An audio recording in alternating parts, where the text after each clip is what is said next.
Before we begin, we want to issue a content warning. In this episode, we discuss topics related to mental health, including suicide. If this is a difficult topic for you, please take care while listening.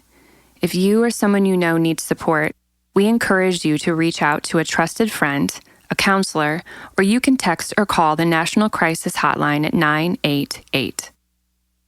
The content provided in this podcast is for informational and educational purposes only and is not intended as a substitute for professional, medical, or mental health advice, diagnosis, or treatment.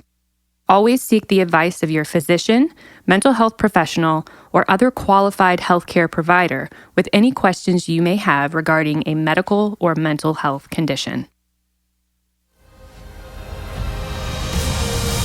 Welcome to All Start, where we share our story, listen with compassion, and connect through our faith and mental health experiences. Following the story, Morgan and I will offer insights that connect faith and mental health. We invite you to practice listening and understanding during this episode so that when someone shares their story with you in real time, you'll be ready. So take a deep breath, settle in, and let's start this journey together. Today's episode will feature a personal story of mental health struggle by our very own Morgan Arsenault, who shares how a season of depression led her to discover her true purpose.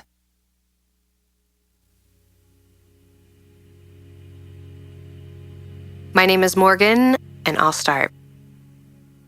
When I think about the fears that have kept me from telling my story, they're actually the reasons why I want to share it now. One being, when I was going through this season of depression, I had no idea what was going on. I was just very ignorant of what was happening. And so the fear is that in sharing my story, I would come across as, just stupid or clueless.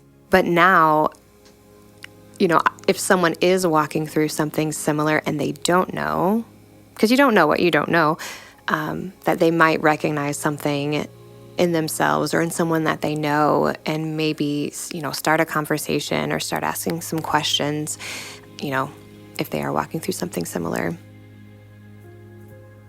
Another fear that has kept me from telling my story is wanting to be tough, right? Like I want to be strong. I don't want to come across as weak. And again, that's something I have learned. Sharing your story is a whole other type of courage and bravery and strength. And so I really think this is, in a way, being tough, despite how scary it can be. My story starts back in November of 2007. I was a junior in college, and I just had a breakup. And as far as breakups go, really, it went as well as possible. Even though it had gone so well, I was still heartbroken, right? That's never how you want those types of things to go. Thankfully, Christmas break was not too far away, and I was able to go home and, had a good month where I was just away from school, away from everyone, reconnected with good friends and family, and was hoping that that would be this reprieve, right? This opportunity to heal and then go back to school and it just be a fresh start. Unfortunately, that is not how that went. When I came back to school, it was like the heartache just came on so much stronger. And it was this hollowness and this heaviness at the same time. And initially, at the very start, there for a few days, I knew it was disproportionate because I hadn't even been this sad before. And now I'm even more sad.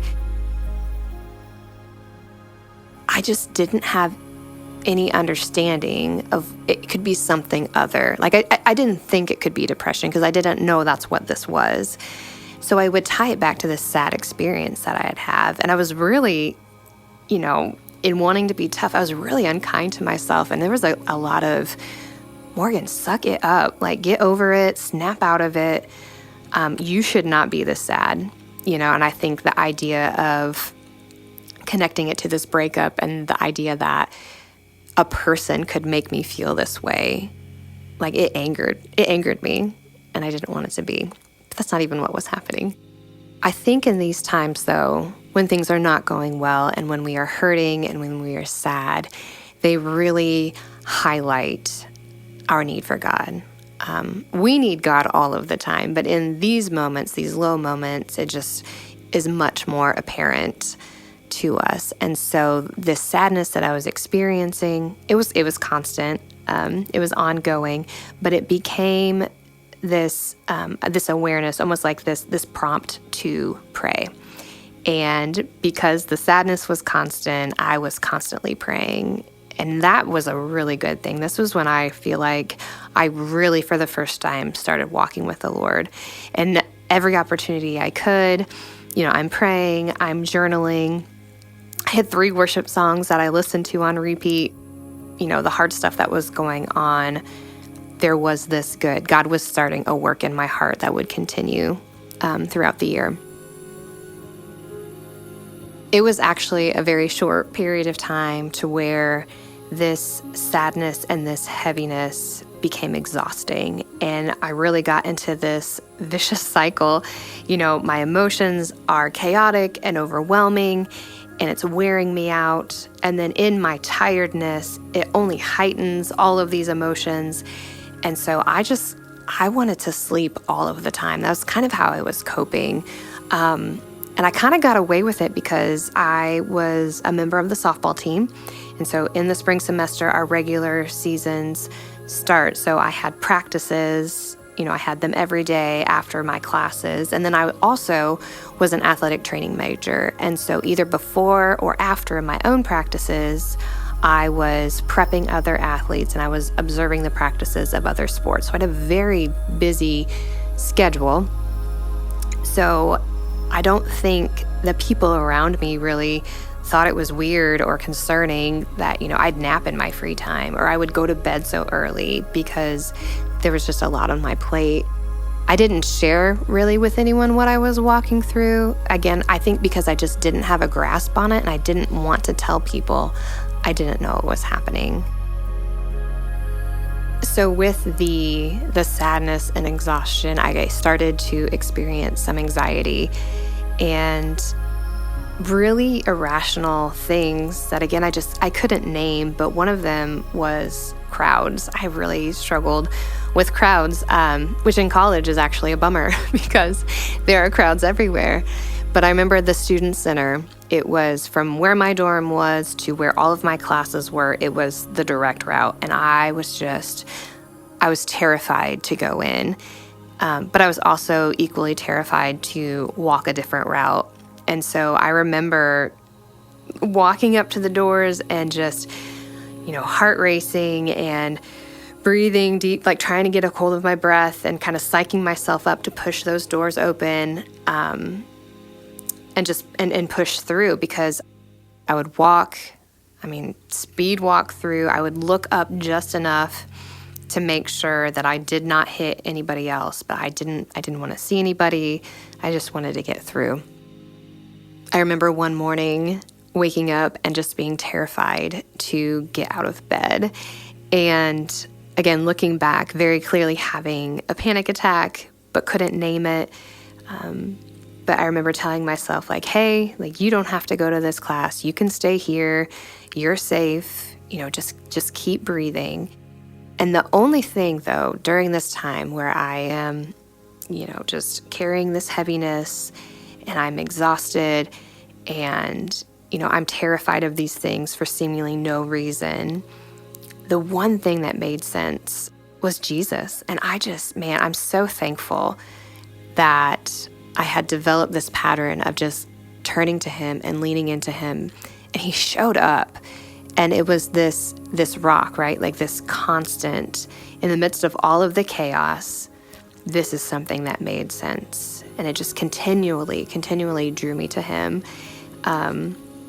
And so, I'd continue to pray. I would continue to read. I had these worship songs going. One of them, okay, we're going back to 2007. So Lead Me to the Cross, that was one.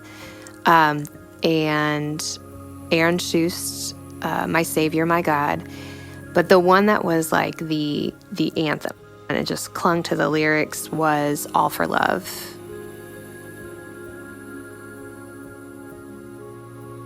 Following the anxiety, I began to be tempted with thoughts of suicide. And I say tempted because I did know that they were not thoughts from me. I felt like I was being spiritually attacked. And I remember like lying in bed one morning, out of nowhere, it's this thought of, well, if you did this, this would all be over. Or what would happen if you tried this? Do you think it would be done? And they were just, like, they were shocking.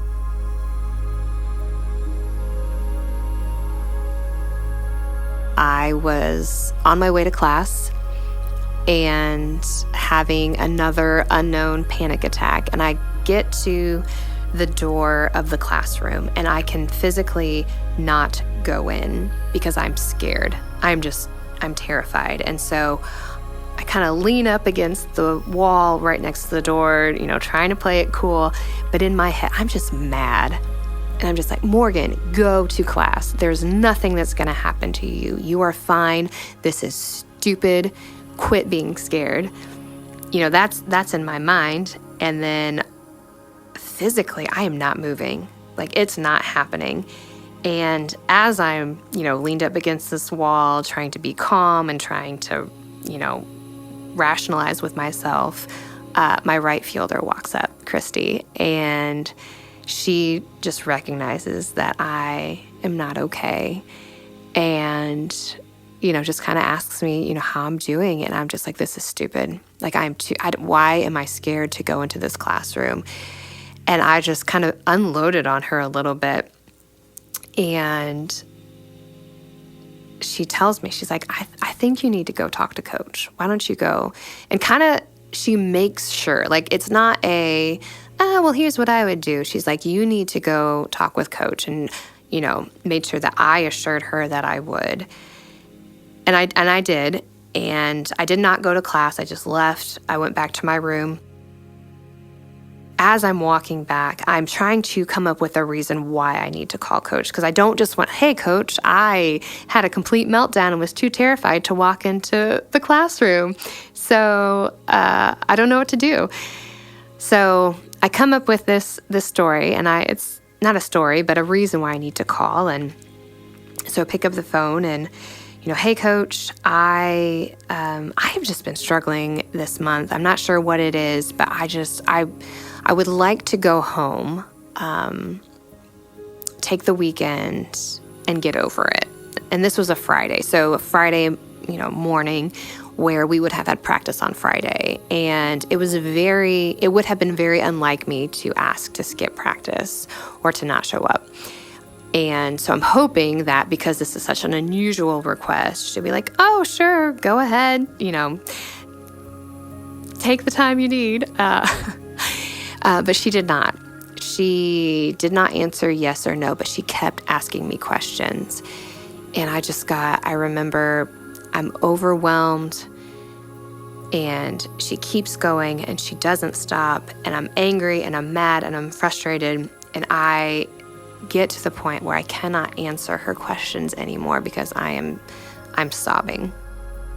And the phone kind of goes quiet for a minute, and she, the next question I remember her asking, it's actually the only one I remember, and she says, Morgan, have you thought of killing yourself?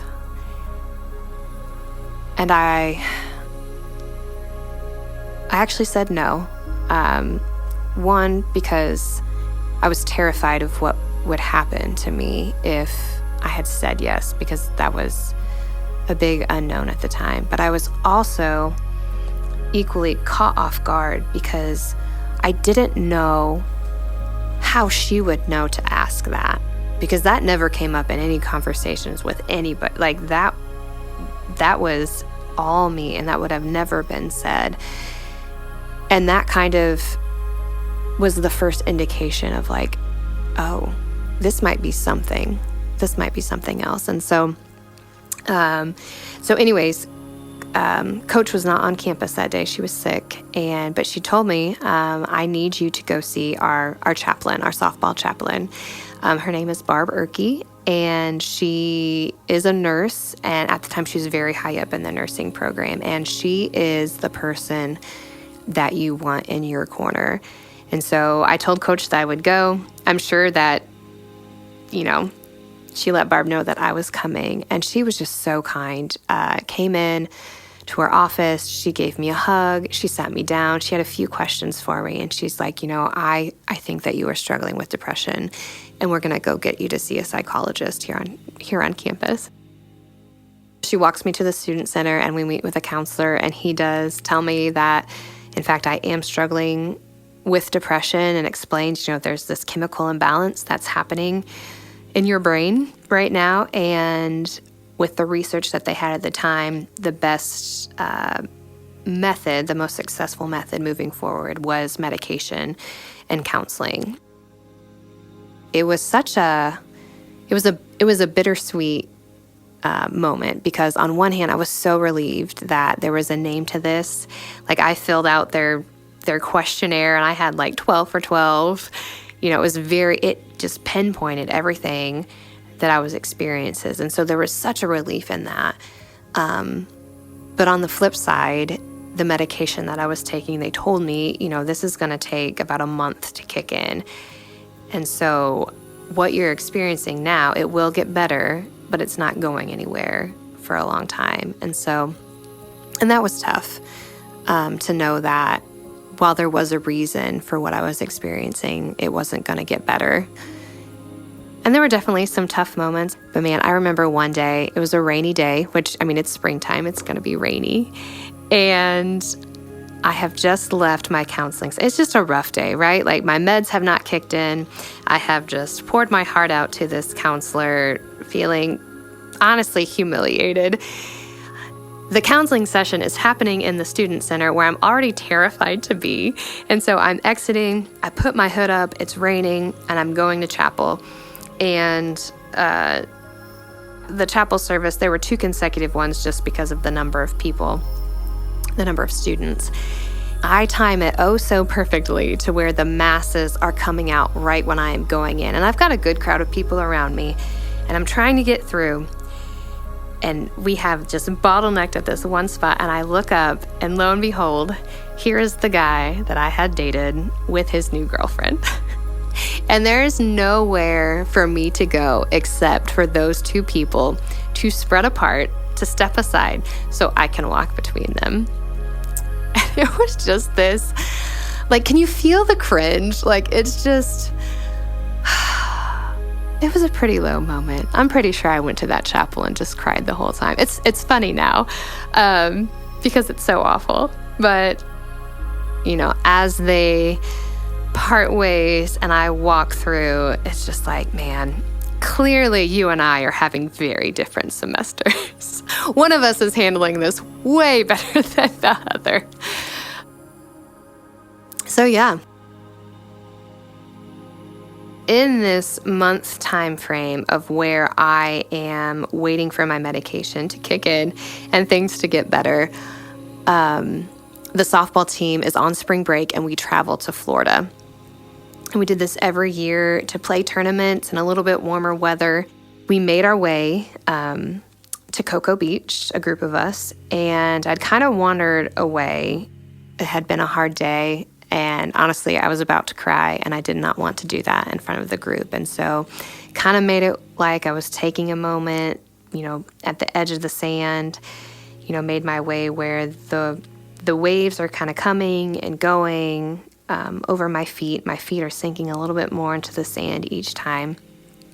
And as I'm standing there, the movement of the sand catches my attention. I just kind of start watching it, and I'm overwhelmed by how small the grains of sand are. The sand is everywhere, right?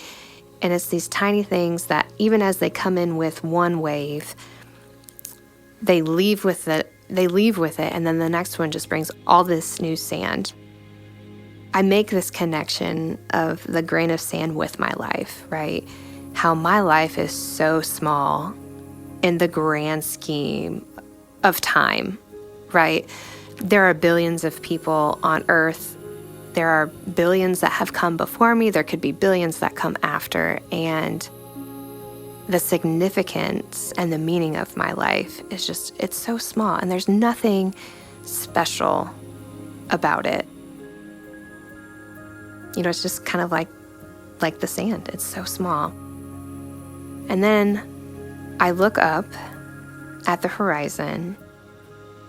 The sun is starting to set, and it's not this typical sunset of like the oranges and the yellows. It's almost like a storm is coming, and there's grays and there's pinks and there's blues and purples. Again, I am just overwhelmed by how huge God is. It was this recognition of how, who I am compared to God, who created all of this, who is beyond all of time, right? Who created the sand in all of its vastness. I kind of start to cry again because it's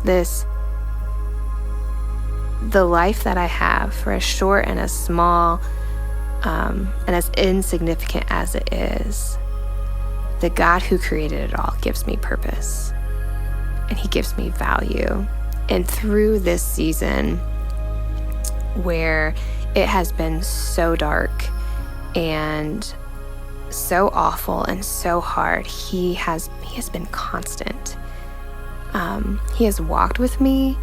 He has led me. He has been so kind to me in His presence. And He's the creator of the world. Like just that, it hit me so hard. And this was rock bottom for me, because I realized nothing matters. Nothing that I do with my life or I have done matters apart from God, because that is where my purpose is. And He gives it to me. And He's the one who has sustained me through all of this. And it brought me to a true moment of surrender. And I'd never done that before, I don't think. And so I'm staring out at the horizon in this moment, and I just say, God, I would do anything for you. That is the first time that I fully surrendered to God. But I think as I have, thought about this story and think about that moment, I'm glad that there wasn't this response from God. Because really what the response was, and what it has always been, is when I get to the point where I surrender and I say, I would do anything for you, God's response is, I already have. When I sent my son, Jesus, to die for you, to cover your sins, to overcome death, so that what happens in this life is not the end. There is hope, and there is redemption, and there is something more. And how God just used this season of depression to bring my heart. He was doing a work in my heart. The chemicals in my brain were not well, and they needed to be regulated. But in this season, how God, He drew me in. He was so kind and caring, but to bring me to this point where, He needed me to trust Him and to let go and to turn to Him.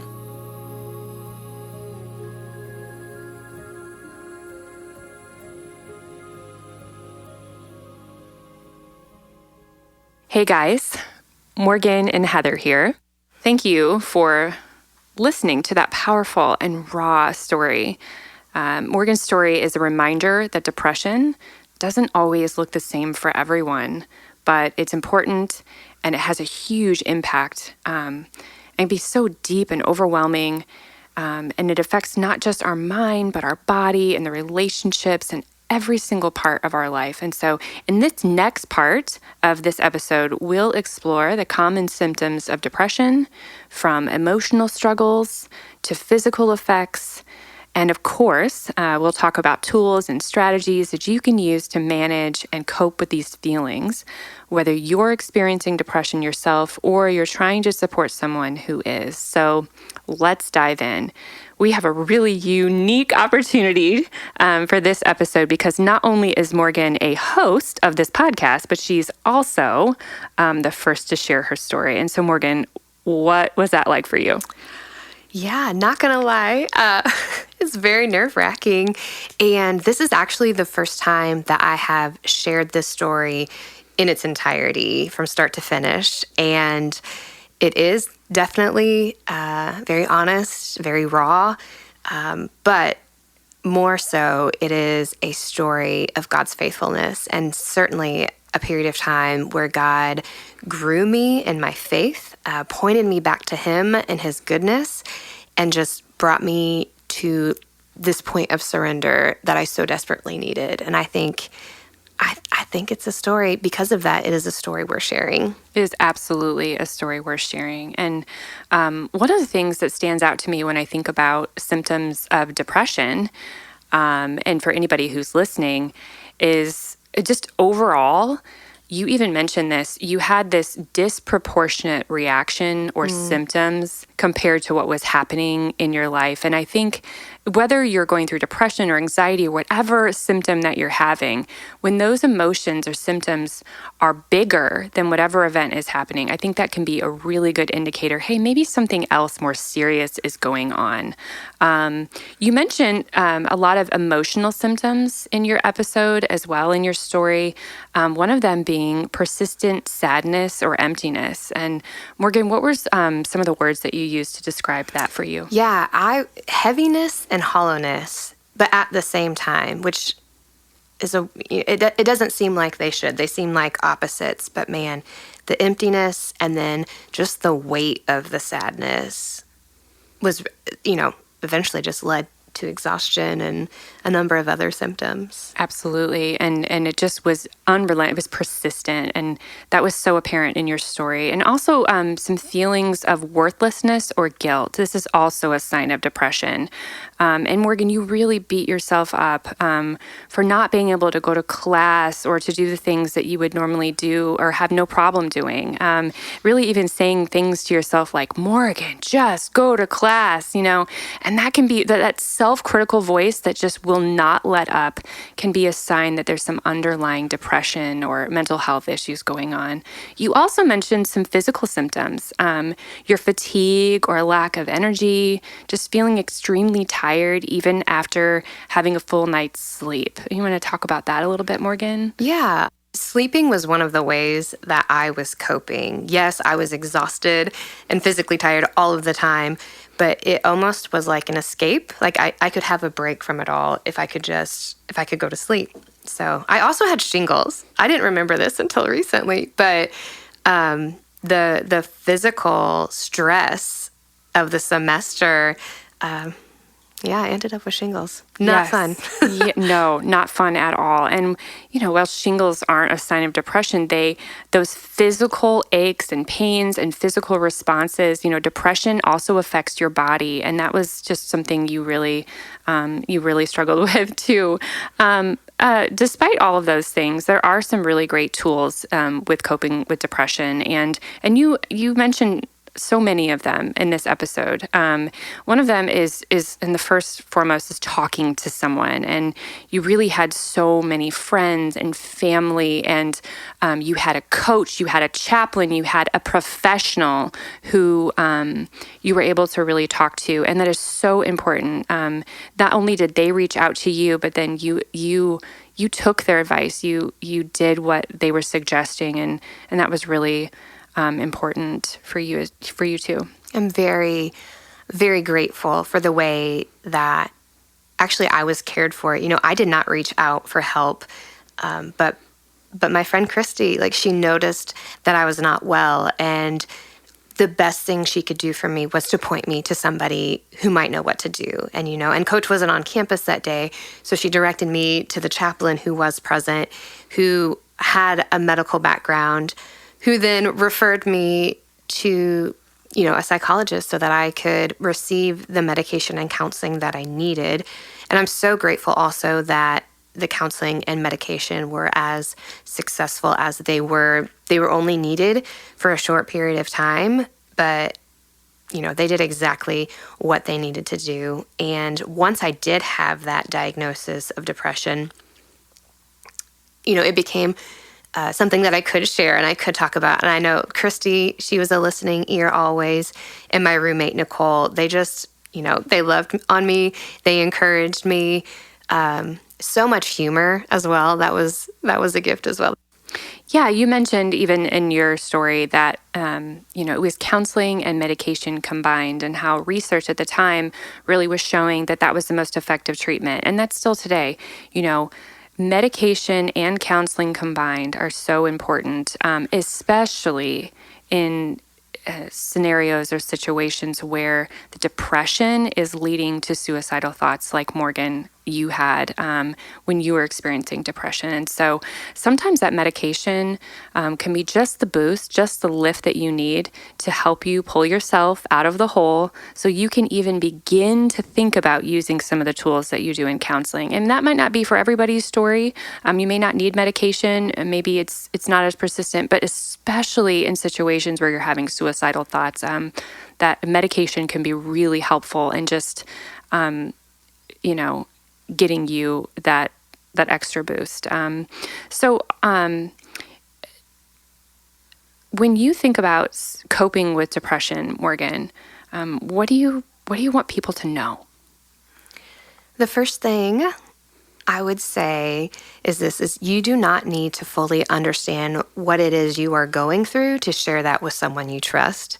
If I could go back in time, to this season of my life, that is what I would tell myself. I was drowning. I was just immersed in the emotion and the exhaustion, and I needed someone who wasn't really to help me out. And thankfully, I had those people. The second is that God is in this. And, if these are your experiences, if you are struggling wherever you're at today, God is in this, and to keep seeking Him. For this time in my life, the verse that I clung to was Philippians 1:6, and it says, "I am sure of this, that He who began a good work in you will bring it to completion at the day of Jesus Christ." And it was a truth that brought me hope, that what I am going through now, it is not forever.